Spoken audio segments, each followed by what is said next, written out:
Mabuyani munjani? Salibonani mole Zimbabwe. Ngiyalamukela njalo kwenye episode engibuye ngiliphathele yona elangeni lanamuhla. Ithi ngitsho okuphakathi kwenhliziyo yami ngoba kunzima kuyasinda. Linjani sisimacho? Igama lizathi nguZethi. Ngiyindoda eleminyaka engu-49. Mina ubaba wami wayeleshop eGrowth Point sisakhula. Ishop leyo yayithengwa kakhulu ukudlula amanye amashop. Akula muntu ongayaziyo ishop leyo ngoba yayilendumela yokugcwala izinto labantu bethenga. Ubaba wami wafa ngise-primary. Umama wasala erana ibhizinesi yeshop kodwa kwakungasahambi njengokuba ubaba esaphila. Umama wayesehlala ekhala ngendaba yesitolo leso. Ngathi sengile 18 years, umama wangibiza wathi, ubaba wakho wathi esezakufa, ngikuphe isikhwama lesi. Wathi ngikuphe usule 18 years. Lamanje ngayamukela isikhwama leso. Ngahamba endlini yami yokulala, ngavula phakathi ukuthi ngibone ukuthi kulani. Inhliziyo yami yayisithi ngingasake ngithole kule mali. Ngathola uphondo olulama-beads olubomvu lamnyama. Uphondo lwakhona lwalusabisa. Lulenwele leskini senyamazana engingakwazi ukuthi ngeyani.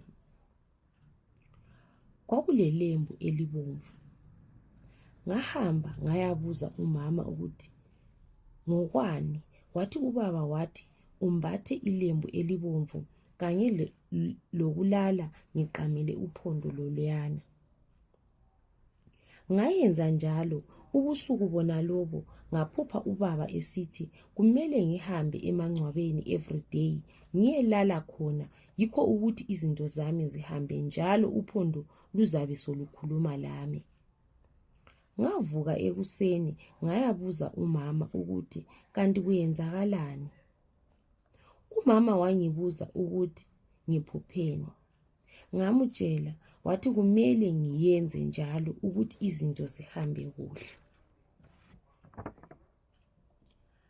Ngambuza ukuthi ngilale emangcwabeni na everyday. Wathi ubaba wakho wayesenza njalo.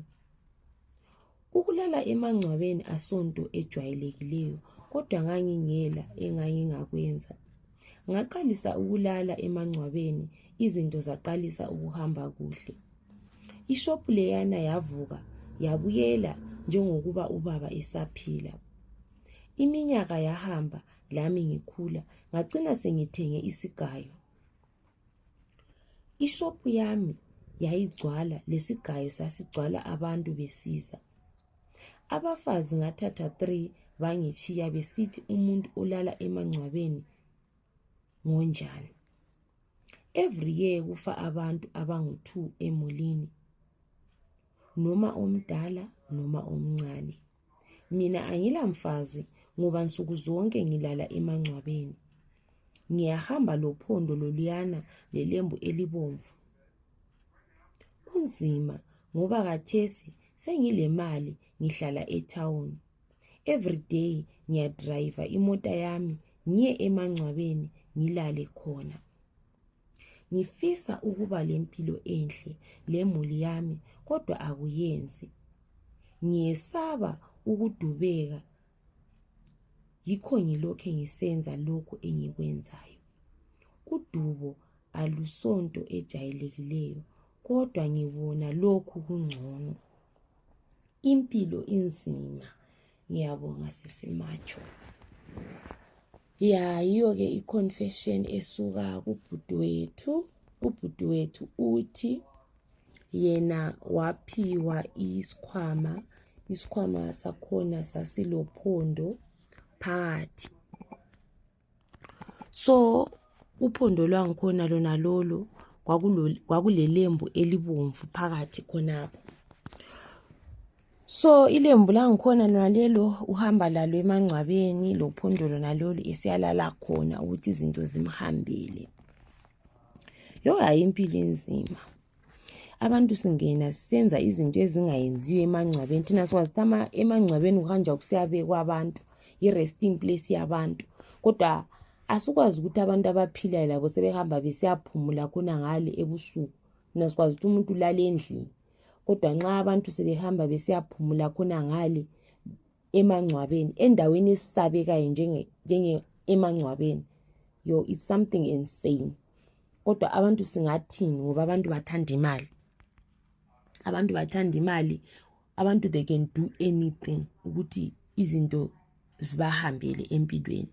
Ngoba uyakhuluma ubhuti wethu uthi uyafisa ukuba lemuli kodwa akwenzakali ngendaba yokuthi yena uthi uduwa asonto ejayelekileyo. Ayisonto ejayelekileyo kodwa kunzima njalo ukuthi ulale khona ngale. Ngiyabonga muli yeZimbabwe ngokulalela i-episode leyi ngibuyelayo elangeni lanamuhla. Ndabonga. Please comment, like and share.